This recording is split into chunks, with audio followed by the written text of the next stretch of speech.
Welcome to our channel guys. तर आज आपण फक्त ईपीएमचा ईव्हीएचा एकूण 4 फॉर्म्युले आहेत, 4 मेथड आहेत.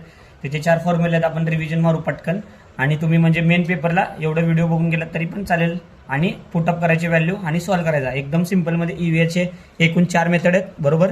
तर मी याला काय करतो 4 डिवाइड करून घेतो. ठीक आहे. चला आता पहिला काय आपला standard method.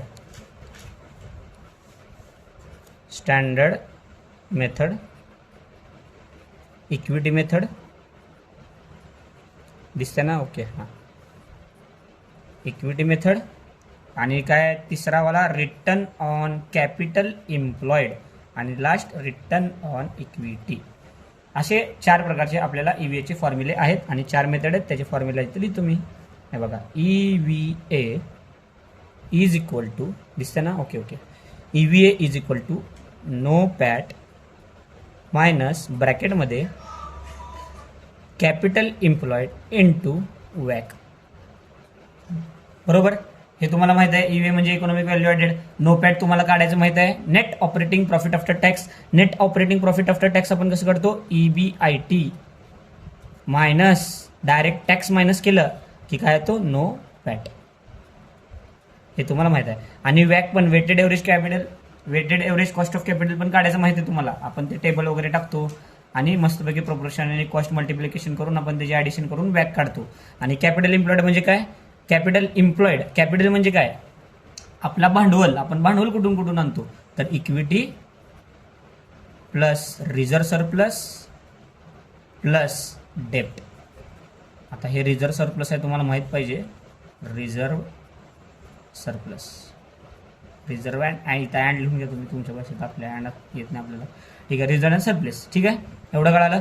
Same to same हाच फॉर्म्युला इथं इक्विटी मेथडमध्ये मी कसं करायचं सांगतो, कसं लक्षात ठेवायचं सांगतो. हा फॉर्म्युला पाठ केला तर हा तुम्हाला येऊन जाईल बघा.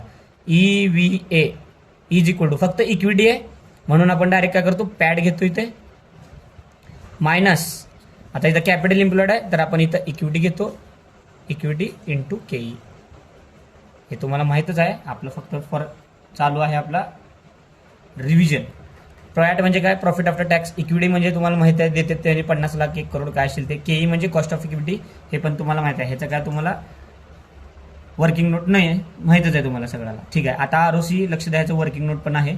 तर EVA इज इक्वल टू काय येणार ब्रॅकेटमध्ये ROCE मायनस वॅक इनटू कॅपिटल एम्प्लॉयड.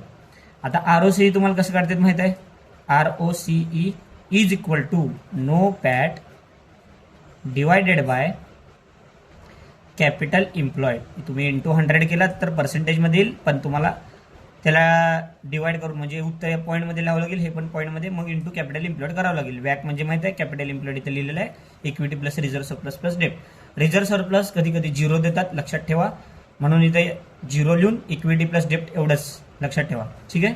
पुढं EVA is equal to ROE minus KE bracket complete into equity. ठीक आहे. आता ROEचा फॉर्म्युला काय ROE इज इक्वल टू. आता ROE आपण कसं काढतो तर PAT divided by equity into 100. Into 100 केलं नाही तर पॉईंटमध्ये आन्सर येते. तेच पॉईंटमध्ये आन्सर इथं लिहायचं आपल्याला लक्षात ठेवा. अशा प्रकारे EVA एवढे 4 मेथडपैकी आपल्याला क्वेश्चन पडू शकतो. लक्षात ठेवा EPM हा सब्जेक्ट थेरी सब्जेक्ट आहे प्लस थोडा न्यूमरिकल आहे पण फोकस करा कारण ट्रान्सफर प्राईस वगैरे आहे ते तुम्हाला तुमच्या म्हणजे प्रत्येक क्वेश्चन हा वेगवेगळा असतो म्हणून तुम्हाला हा 4 गोष्टी लक्षात ठेवावं लागेल. आणि ट्रान्सफर प्राईससाठी आता लक्षात ठेवा एकच मिनिट मी तुम्हाला हा टेलिग्राम चॅनलवर ह्याचा PDF पाठवून देईल. आता तुम्हाला ट्रान्सफर प्राईस कसं काढायचं म्हटलं तर एकच तुम्हाला सगळ्यांना माहिती आहे. आपण फर्स्ट सेमिस्टर काय करतो सेल मायनस व्हेरिएबल कॉस्ट करतो. कॉन्ट्रीब्युशन येतो. कॉन्ट्रीब्युशन मायनस फिक्स्ड कॉस्ट करतो. EBIT मधनं इंटरेस्ट मायनस केलं तर EBT मधनं टॅक्स मायनस केलं तर PAT that is profit after tax किंवा अर्निंग आफ्टर टॅक्स. ह्याच्यामधनं प्रेफरन्स डिव्हिडंड मायनस केलं तर earning available to equity shareholder.